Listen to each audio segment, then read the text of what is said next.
Com licença, alguém em casa? Ora, um visitante. Entre. Feche a porta, por favor. Faz frio lá fora e esses ossos velhos já não são o que eram antes. Sente-se aqui perto do fogo, meu jovem. Tem um pouco de ensopado e um gole de vinho para aquecer o corpo. Poderia o jovem viajante me presentear com a honra de conhecer o seu nome? Sinto muito. Eu me chamo Mowgli. E o senhor seria? Ninguém importante. Apenas um velho estalajadeiro de beira de estrada. Me diga uma coisa, meu caro. Se importaria de pagar adiantado pela comida e pelo pernoite? Sem problemas. Quantos chibares lhe devo? Pode ficar com seu ouro, menino.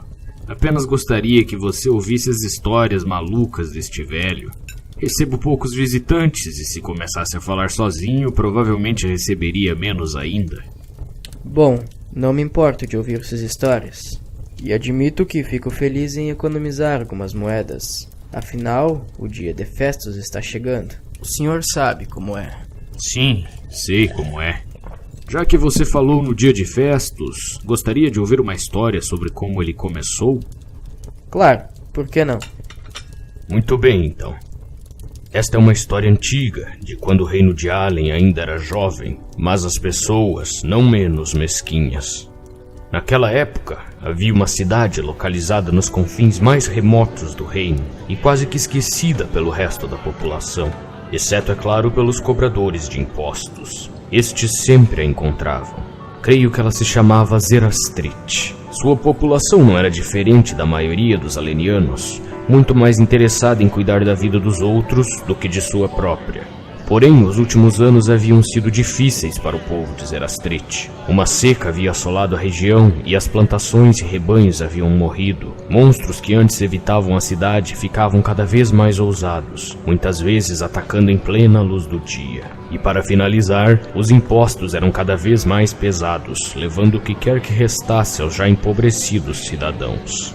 Todos andavam tristes e cabisbaixos, as tavernas já não tocavam música e fazia meses que não se ouvia o som de um riso, fosse de alegria ou de deboche. No entanto, nesta cidade morava um rapaz que nunca conhecera a felicidade. Logo, também não era capaz de entender a tristeza. Ele não conhecera seus pais, pois haviam morrido muito antes da névoa da infância deixar seus olhos. Portanto, o menino desconhecia o amor fraterno. Se alguém cuidara dele em seus primeiros anos, ele não sabia. Sua memória mais antiga era de ser chutado até pelos mendigos mais esfarrapados. Portanto, o menino também desconhecia a alegria da amizade. E por fim, em todos esses anos em que vivera na rua, jamais alguém estendera a mão para ajudá-lo. Portanto, ele também desconhecia o prazer da gentileza. O nome deste menino era Festus. Festus não entendia o porquê de as pessoas da cidade se lamuriarem, chorando e esbravejando sobre o quanto eram azaradas. E ele não entendia porque pensasse ser a pessoa mais triste do mundo, apenas porque não era capaz de compreender. Esta ideia, este pensamento, gerou em Festus algo estranho até então. Pela primeira vez ele sentiu curiosidade. Na busca de entender a tristeza, o garoto andou pela cidade à procura de uma resposta. Perguntou primeiro aos mendigos, mas eles o enxotaram como sempre faziam. Perguntou então ao povo da cidade, mas estes ou o ignoravam ou lhe batiam pela insolência de lhes dirigir a voz. No fim do dia, cansado e machucado, o garoto foi parado por um velho comerciante meio louco que às vezes aparecia na cidade empurrando seu carrinho de quinquilharias. Ei, guri, ouvi dizer que tu tá querendo saber de onde vem a tristeza? Sim, senhor. Mas ninguém na cidade sabe a resposta. É certo que elas não sabem. Se soubesse, não tava triste. Mas tu é diferente. Tu não tem os olhos de um menino, mas sim de um velho que já viveu mais do que devia. A resposta que tu procura, tu não vai encontrar na cidade. Ande pro sul, na direção do bosque do sussurro. Caminha até a noite virar dia, e o dia vira noite de novo. Lá, então, tu vai achar tua resposta. Tendo isso dito, o velho comerciante saiu empurrando seu carrinho e desapareceu por entre as casas. Sem mais nenhuma pista sobre o que fazer, Festus decidiu seguir o conselho do velho. O garoto juntou os seus poucos pertences, uma capa velha e surrada, rasgada em muitos pontos, e um pedaço de madeira que lhe serviria de cajado. E então partiu. A noite não tardou a cair, e quando os últimos raios do sol sumiram no horizonte, a cidade de Zerastrit não era mais do que uma mancha às costas de Festus, com suas pequenas luzes a reluzir na escuridão que se aproximava depressa. O garoto não parou para admirá-la. Continuou em frente, e quando a cidade há muito já deixara de ser vista, e a noite ia avançada, deu consigo mesmo andando entre árvores. Seus pés doíam de tanto caminhar, mas a leve brisa e o farfalhar reconfortante das folhas produziam uma cadência ritmada que conduzia Festus com dedos leves através do matagal. De súbito, entendeu por que chamavam o lugar de Bosque dos Sussurros. Era como se as árvores conversassem umas com as outras, contando histórias de tempos esquecidos e rindo-se dos que precisavam andar. A luz de um novo dia se insinuava por entre as copas das árvores, e Festus ainda caminhava. Juntamente com seu cansaço, agora também havia fome. Não que ele não houvesse aprendido a conviver com ela, mas na cidade nunca precisara fazer um esforço tão grande. Pensou em parar para descansar à sombra de uma faia frondosa, mas lembrando-se das palavras do velho comerciante, continuou caminhando. Conforme o menino avançava, as árvores que antes cresciam esparsas iam ficando cada vez mais densas e suas conversas, antes leves e alegres, cada vez mais profundas e sombrias. Festus caminhou por tanto tempo que já não sabia dizer se haviam passado-se horas ou dias. A luz diminuía gradualmente, mas ele também não sabia se era por conta da floresta que se fechava um pouco mais a cada instante ou se porque o dia chegara ao fim. Exausto e prestes a desmaiar, Festus cambaleou para dentro de uma clareira no coração da floresta. Ali as copas das árvores se abriam, dando espaço à brisa noturna e a uma fina lua de foice refletida em um lago límpido no centro da clareira. Sedento, o garoto se precipitou na direção do lago e caiu trêmulo em suas margens, enchendo as mãos em concha e bebendo em grandes goles. Tão logo havia se saciado, caiu de lado exausto e adormeceu ali mesmo. Quando deu por si, Festus percebeu que havia algo errado. Sua visão estava distorcida e a luz formava padrões estranhos à sua volta. Em um espasmo de susto, percebeu que se encontrava no fundo do lago em cuja beira adormecera. Começou a nadar loucamente na direção da superfície, mas o lago era mais fundo do que parecera. Sem conseguir segurar por mais tempo, inspirou uma grande quantidade de água e com um grande susto percebeu que conseguia respirá-la. Olhou em volta e notou que tudo era claro no fundo do lago, como se as pedras e plantas irradiassem luz própria. Até os peixes pareciam brilhar suavemente. Festus nadou até o fundo do lago e começou a caminhar através do leito rochoso. Encontrou algo que lembrava uma estradinha margeada por algas e seixos coloridos, e como se fosse a coisa mais normal do mundo, começou a segui-la. Nem bem tinha dado 10 passos, avistou uma imagem que ficaria marcada em sua memória para sempre. Dormindo em uma pedra chata, a cerca de 5 metros de distância, estava a mais linda criatura que Festus jamais ousara pousar os olhos. Sua beleza nua era estonteante.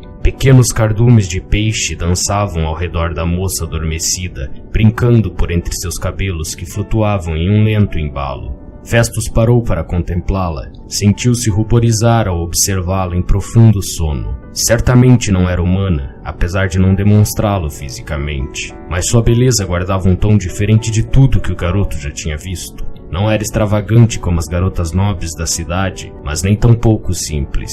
Era algo diferente e selvagem. A garota adormecida mexeu-se com leveza e sentou-se bocejando. Ainda de olhos fechados, espreguiçou-se lentamente e então os abriu, vendo um Festus emudecido e estupefato diante de si. A garota soltou um gritinho, surpresa, e então nadou rapidamente para trás da pedra sobre a qual estava deitada. Festus libertou-se do estupor e apressou-se em dizer: Desculpe, milady. Eu tava passando e fui beber água no lago, então acordei aqui. A voz de Festus soou estranha a ele próprio, distorcida pela água. A garota levantou a cabeça com o corpo ainda escondido pela pedra. Sua expressão já não era mais assustada, e sim curiosa. Quem é você? Perguntou-lhe a moça. Sua voz era também diferente e atingiu Festus como um sopro de água morna, fazendo sua pele se eriçar. Meu nome é Festus.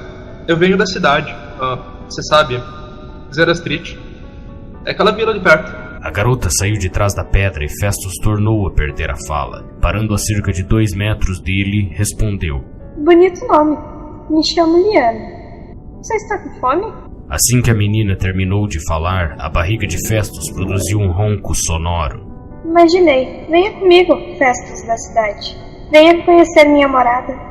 Liana conduziu Festus pelo fundo d'água, lhe mostrando as maravilhas de sua casa submersa. Passaram muito tempo juntos e lentamente uma admiração mútua cresceu entre os dois.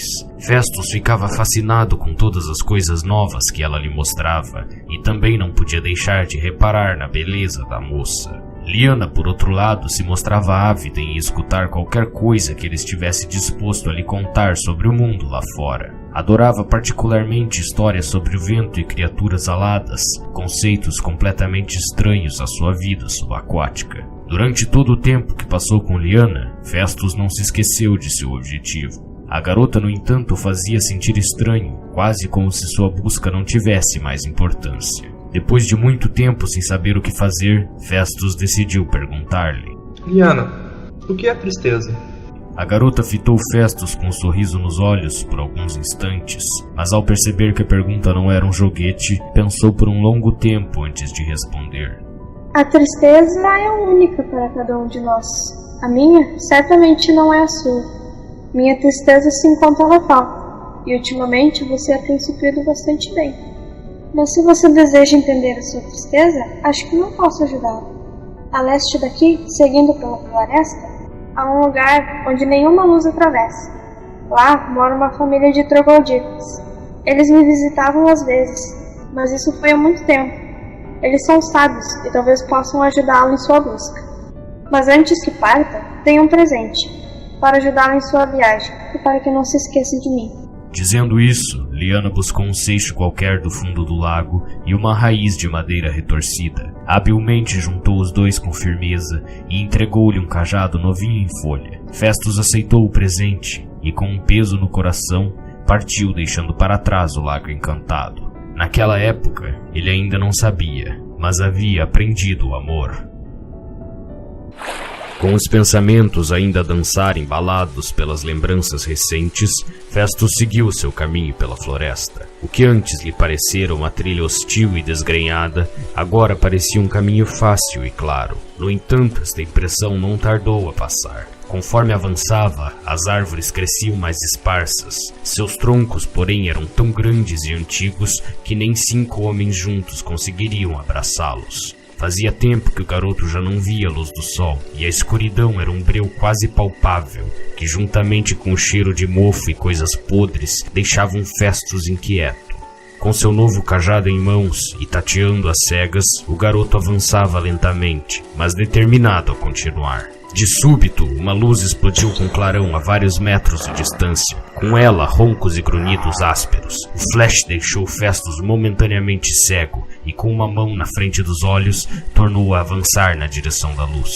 Seus olhos foram vagarosamente se acostumando à forte claridade, e então ele pôde ver o que acontecia. A cerca de 20 metros dali, 2 criaturas lutavam. Uma delas reluzia em luz e lembrava uma espécie de serpente voadora, zigue-zagueando por entre as árvores com asas curtas e emplumadas. A outra Festus reconheceu como um troglodita, que tentava se proteger dos ataques da criatura voadora. A serpente alada soltou um chiado agudo e avançou na direção do troglodita, acertando-lhe uma pancada e o arremessando contra uma árvore. Festus não sabia o que fazer, mas era claro que o troglodita estava levando a pior. A serpente se preparou para um novo golpe contra a criatura que lutava para ficar em pé, e sem saber o porquê, Festus ergueu o cajado gritando. Pare! O grito reverberou pela floresta e a serpente estacou imediatamente no ar. Tanto ela quanto o troglodita olharam para o garoto que parava trêmulo com o cajado ainda apontado na direção da serpente. A criatura alada fez um gesto com a cabeça como se cumprimentasse Festus, dizendo: Como queira, senhor. Festus não acreditou no que estava acontecendo. Teria ele algum poder desconhecido? Ou teria finalmente o mundo virado de cabeça para baixo? Com o estalo, compreendeu o que se passava. De alguma forma, o cajado de Liana fez com que a criatura o obedecesse. Por que você estava atacando o troglodita? Perguntou o garoto nervoso à serpente. Ele é um servo da deusa da noite, senhor. Eles devem ser exterminados. Bom, eu não quero que você extermine esses aqui. Agora vá embora e não volte nunca mais. Será um prazer, senhor. Então a serpente deu as costas aos outros dois e partiu para nunca mais voltar. Novamente na escuridão, Festus ouviu o troglodita soltar um gemido de dor. Tá tudo bem? Já tive melhor, mas vai dar pra viver. Tu salvou minha vida, piá. Como é que vou te agradecer agora? Não foi nada, eu acho. O que era aquela coisa? Por que ela estava atacando o senhor? O senhor precisa de ajuda? Eu não consigo enxergar no escuro, então eu não sei pra onde ir direito. A propósito, meu nome é Festus. O senhor tem um nome? Cruz credo, tu fala demais, ser humaninho. Meu nome é Nurlock. Me ajuda aqui a levantar e eu te digo pra onde ir. Festus se aproximou de Nurlock e o segurou pelo braço, ajudando-o a andar. Arrependeu-se quase imediatamente. A criatura fedia mais do que 10 montes de esterco juntos. Ainda assim, o garoto não o soltou, e com ele o guiando, seguiu floresta dentro. Depois de andar por não muito tempo, o troglodita apontou à frente, dizendo: Por aqui, minha casa. A escuridão parecia ser um pouco menos densa nessa parte da floresta, e o menino já era capaz de reconhecer as silhuetas das árvores à sua frente. Viu o que parecia ser um buraco para o qual o troglodita apontava. Sem perguntar, carregou-o para dentro da toca. Era pequena e impregnada com o mesmo cheiro fétido que Nurlock exalava. A criatura tirou-se no chão e, sem cerimônias, começou quase que imediatamente a roncar. Festus saiu para o lado de fora da caverna, onde o cheiro era menos pungente, e acabou por também adormecer. Acordou com leves cutucadas em seu ombro e saltou assustado ao ver o troglodita à sua frente. O senhor me assustou. Se sente melhor? Melhor, sim. Aquele bicho ia ver só. Se tu não tivesse aparecido, eu ia derrubar ele, arrancar aquelas asas e quebrar todo ele. Mas ainda assim, obrigado. Sem problemas. Mas o que tu andava fazendo por aqui? Como é que tu foi se embretar num mato desse? Procurando o senhor, eu acho. Liana me disse pra vir nessa direção, até que eu achasse uma família de trogloditas. Disse que eles talvez conseguissem me ajudar na minha busca. Liana, é? A guriazinha d'água? Faz tempo mesmo que não vejo ela. Mas agora não tem mais família nenhuma aqui. Só eu. Meus irmãos foram tudo embora, espantados pelaquela cobra desgraçada. Mas eu não desisto fácil. E agora que a cobra se foi, eles vão poder voltar. Mas tu disse que tá procurando uma coisa. Que é? Tô procurando a tristeza. E por que é que um guri que mal saiu do ovo busca uma coisa tão braba que nem a tristeza? Festus ponderou sobre a pergunta de Nurlock. Quando saíra de Zerastrite, buscava meramente entender a tristeza de que todos falavam. Saber o que era aquele sentimento que afligia a população. Agora, depois do que havia passado nos últimos dias, pensava que estava começando a compreendê-la. Quero entender a tristeza, para poder curá-la. A tristeza não é uma doença que dá pra curar, menino. Igual uma ferida. Quanto mais tu cutuca, mais sangue sai. Vocês pessoas são muito impacientes. A grama não cresce da noite pro dia.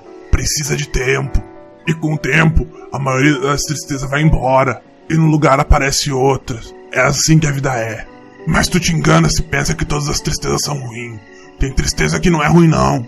Eu vivi a vida toda nesse mato. Quando eu era pequeno, meus pais cuidavam de eu e dos meus irmãos. Depois que eles ficaram velhos, nós cuidava deles. Só que nem a árvore mais grossa dura para sempre. Um dia eles morreu, e isso foi triste. Mas não é um tipo de tristeza que quero esquecer.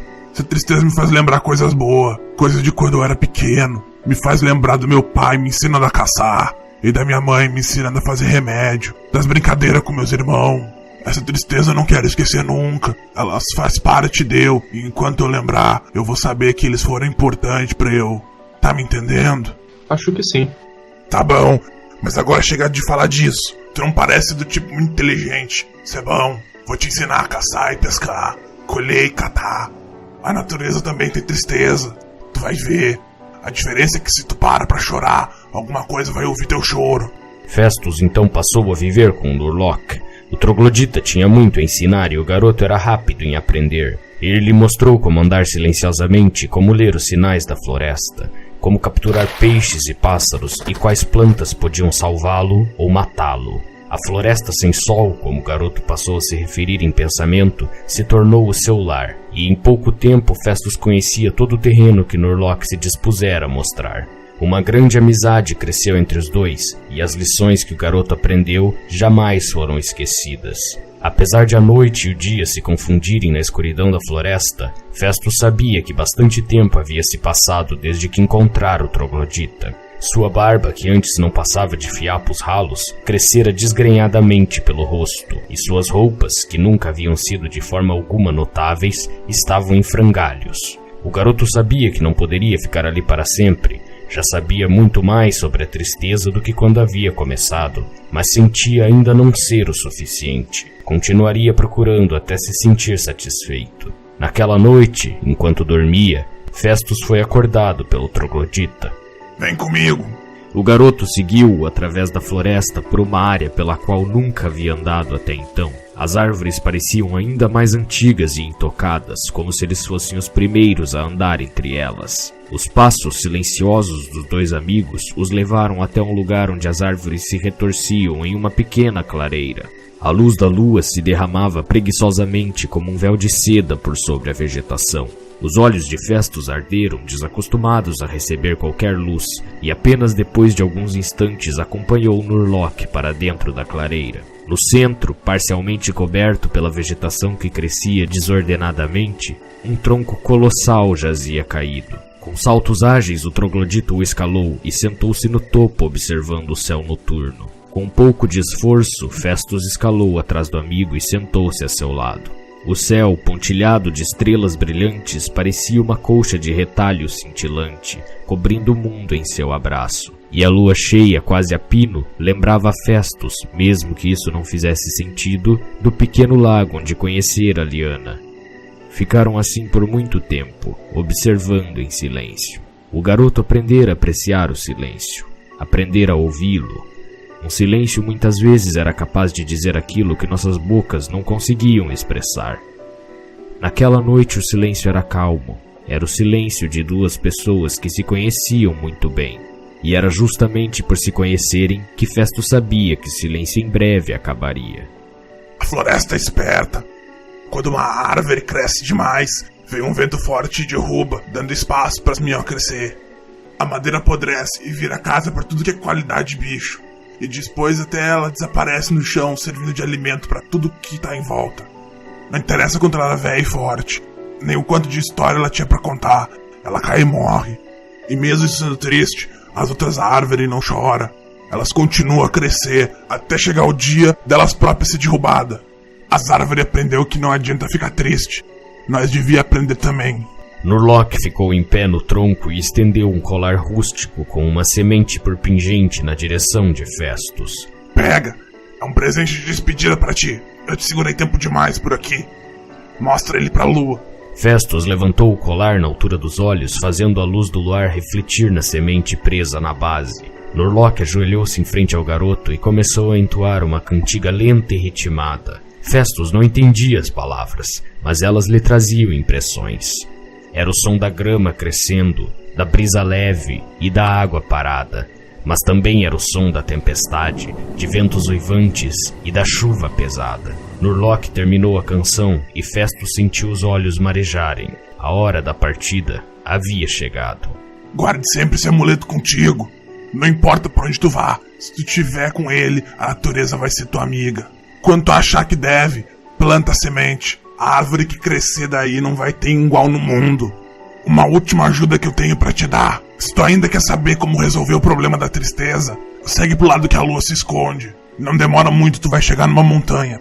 Ninguém melhor que um monge feliz pra te ensinar o que tu precisa aprender. Tchau, guri. Foi bom te conhecer. Assim que terminou de falar, Nurlock saltou para o chão e sumiu rapidamente floresta dentro. Festus enxugou as lágrimas dos olhos e sentou-se novamente para observar a lua. Naquele momento, parado olhando o céu em eterno movimento, o garoto sentiu a tristeza desabrochar pela primeira vez em seu peito. Descobrira a amizade e, sem querer, descobrira também a dor de perdê-la. Horas depois, Festus rumava novamente através da floresta, carregando consigo seus poucos pertences, o cajado de Lyanna e o colar de Nurlock. Havia voltado ao acampamento para pegar suas coisas, mas não vira nem sinal de seu amigo troglodita por perto. Melhor assim, pensou ele. Acreditava que não seria capaz de partir se o visse novamente. A caminhada era tranquila, havia aprendido a ser silencioso e as poucas criaturas que o detectavam afastavam-se cordialmente a um mero aceno do cajado.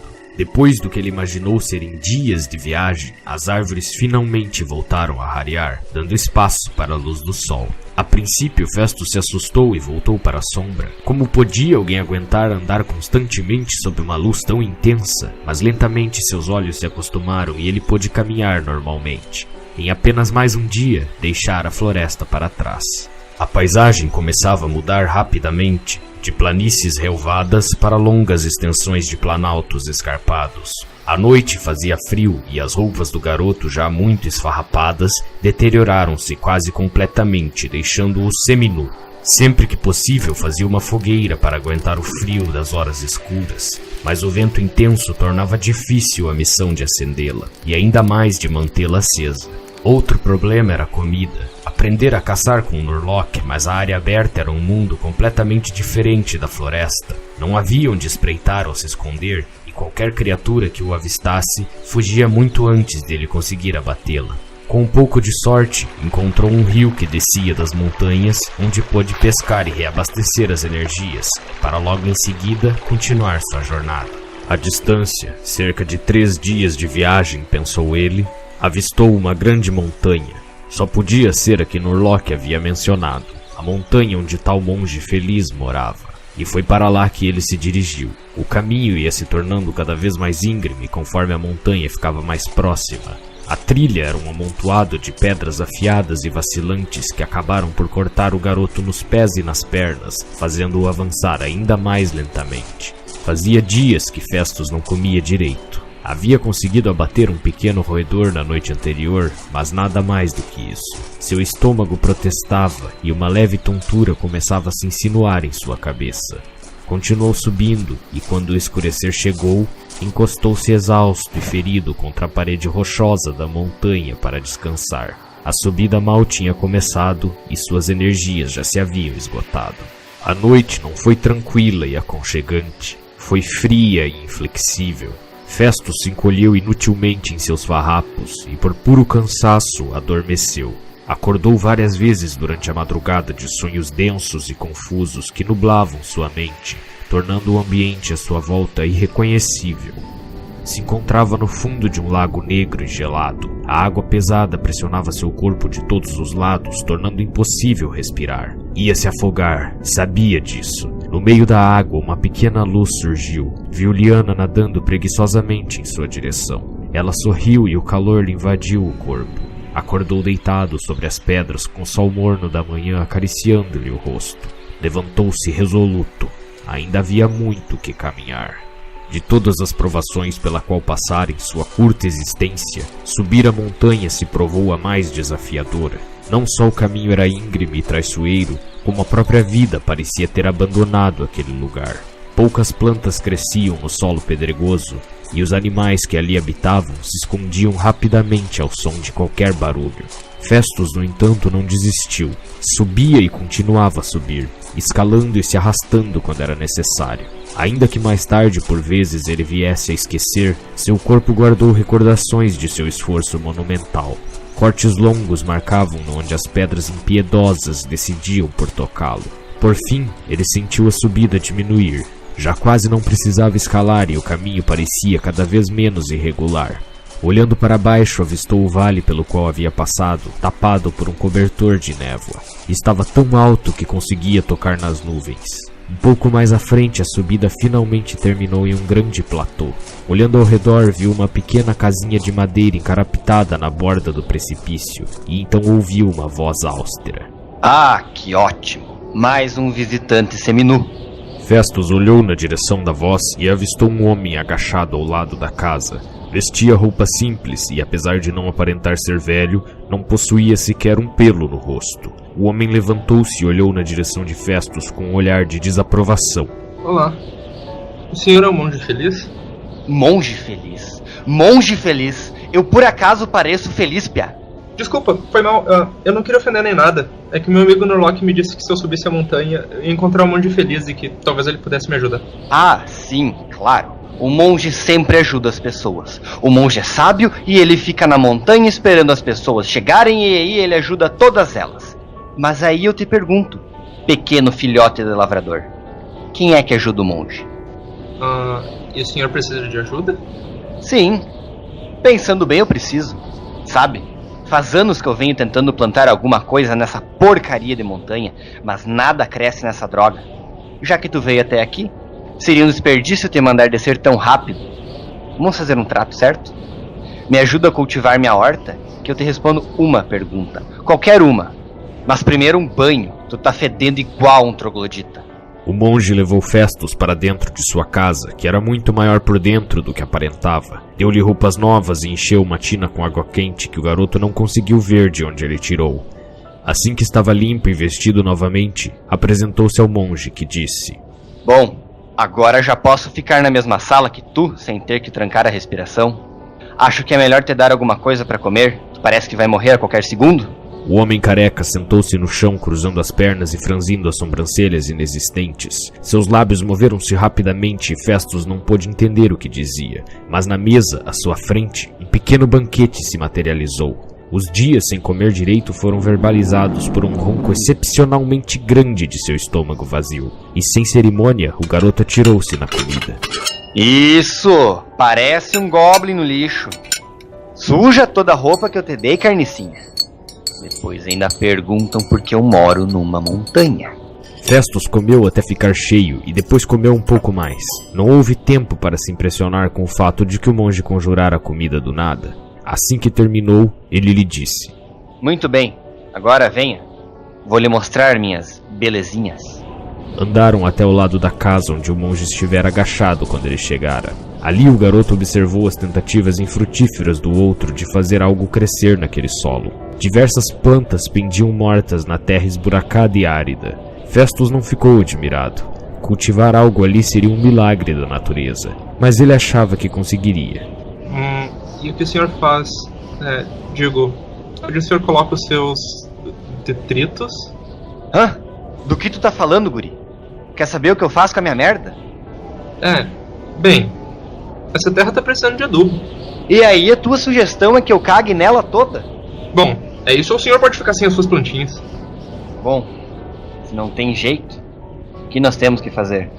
As semanas seguintes foram estranhas, para dizer o mínimo. Se você já trabalhou em uma fazenda, vai achar isso a coisa mais óbvia do mundo. Mas o fato é que o monge nunca havia pensado em usar esterco como adubo para fertilizar a terra, muito menos o seu próprio. Festus não entendia o porquê de o homem querer plantar alguma coisa se parecia ser capaz de conjurar tudo o que precisava. No entanto, o garoto não se lembrava de ter visto alguma vez plantas parecidas com aquelas que ele estava tentando fazer crescer. Intrigado, perguntou: Que plantas são essas que o senhor está tentando plantar? Acho que nunca vi uma coisa assim. Claro que não conhece. São bagas da chuva. Uma delas faz chover por 3 dias e 3 noites. E você não pode simplesmente fazer elas com magia? Fica chato depois de um tempo. Além do mais, se eu conseguisse conjurar tudo que eu preciso, conjurava alguém que me ensinasse a plantar e não ficasse fazendo perguntas idiotas. Depois disso, suas conversas se resumiram a resmungos e suspiros de exasperação. O processo era lento. Cultivar alguma coisa não é algo que se faça de uma hora para outra. É necessário tempo e dedicação. E tempo eles tinham de sobra. O monge entregou ao garoto um livro para se distrair, em suas próprias palavras. Foi então que Festus lhe confessou que não sabia ler nem escrever. Não é mais que um macaco, então? É um fedorento ainda. Santo dragão. Não saber ler hoje em dia. O que esses clérigos andam fazendo? Nunca conheci nenhum clérigo. E ninguém na minha cidade ia querer ensinar mesmo. Também não é como se tivesse feito falta. Ora, cale já essa boca, exemplar de babuíno. Vou colocar um pouco de cultura nessa sua cabeça miúda. O monge parecia ter levado para o lado pessoal a falta de educação do menino. E apesar de reclamar o tempo inteiro, era um professor muito competente. Em pouco tempo, Festus era capaz de ler e escrever no idioma comum, ainda que se atrapalhasse um pouco com textos muito longos.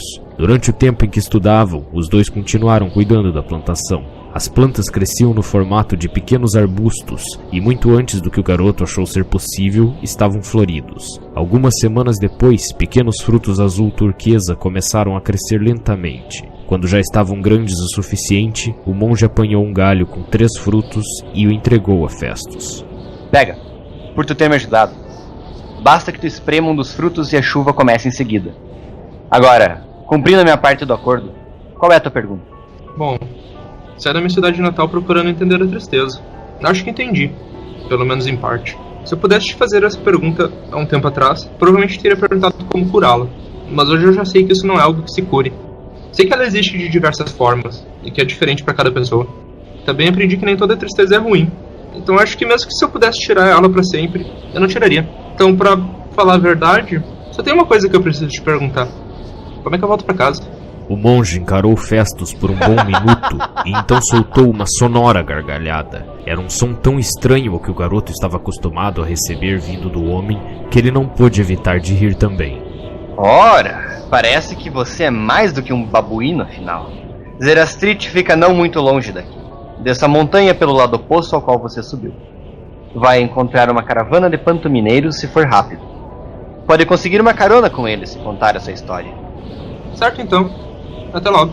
Festus pegou suas coisas e as colocou em uma mochila presenteada pelo monge. Também ganhou roupas novas e um embrulho de comida para a viagem. Quando quase começava a descida, deu-se conta de algo. Ei, espere! Disse ele virando-se. Eu nunca disse que te vi os Zeras.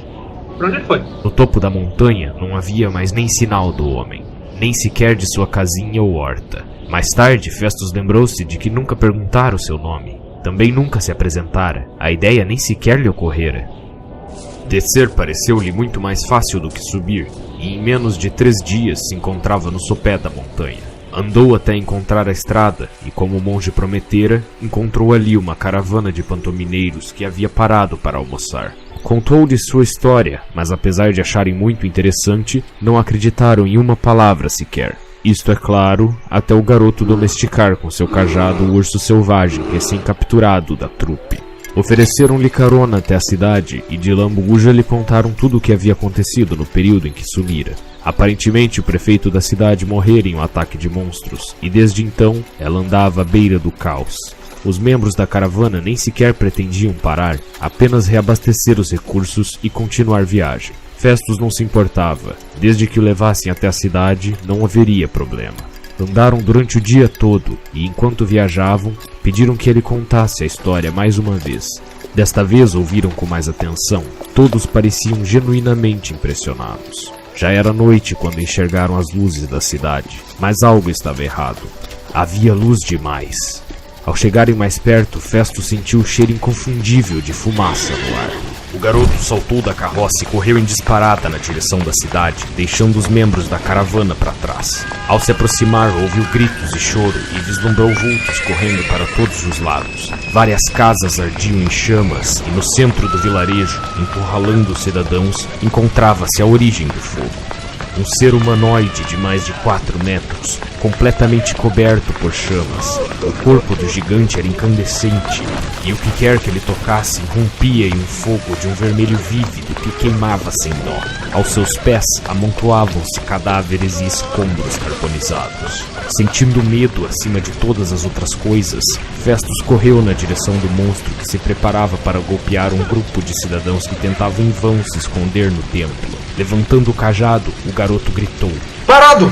Por um instante nada aconteceu, e ele temeu que não fosse funcionar. Mas então o gigante estacou no meio do movimento, como se tivesse sido congelado no ar. "Você irá embora daqui! Você nunca mais vai machucar ninguém! Nunca mais entrará em uma cidade!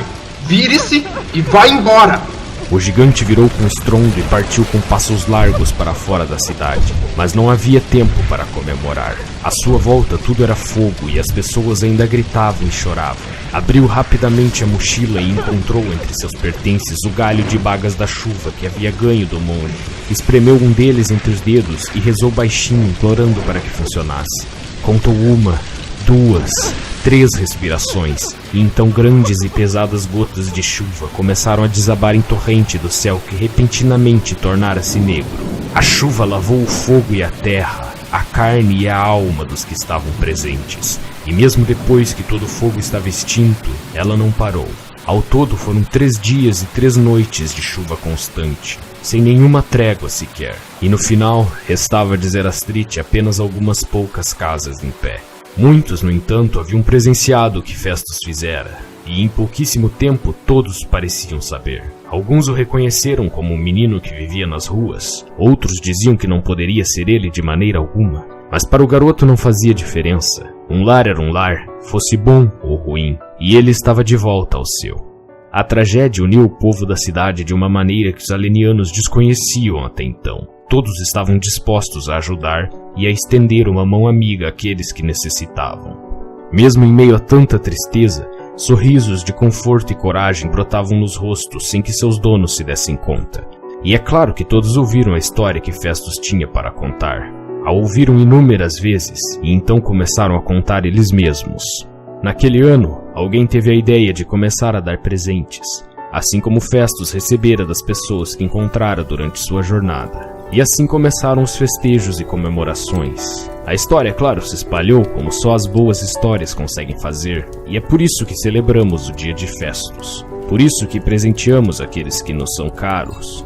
O dia de Festus é a comemoração do amor, da amizade e da gentileza. Mas não podemos esquecer, é claro, que é também a comemoração da tristeza. Da boa tristeza, sem sombra de dúvidas. Mas a semente? Semente? Sim, a semente que ele ganhou de Nurlock. E o que foi que aconteceu com ele? Bom, dizem que ele plantou a semente algum tempo depois, e dela uma árvore como nenhuma outra antes surgiu. Gigante e frondosa, parecia embalar-se ao vento, mesmo quando não havia nenhum. Dizem que ela protege a cidade até hoje. Quanto a Festus, alguns dizem que ele voltou para o Lago Encantado e que viveu o resto de seus dias com Liana. Outros que foi viajar o mundo e que vagueia até hoje contando a sua história para quem quiser ouvi-la. Mas o que um pobre velho estalajadeiro contador de histórias poderia saber dessas coisas?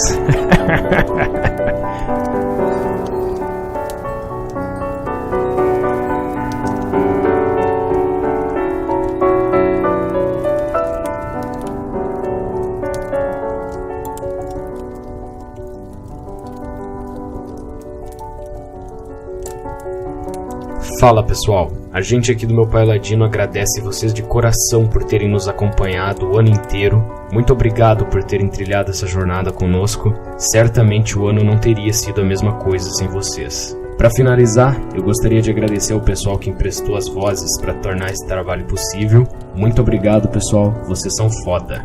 O que eu tinha para dizer era isso, eu vou ficando por aqui. E para vocês que ainda estão nos ouvindo, um feliz dia de Festus.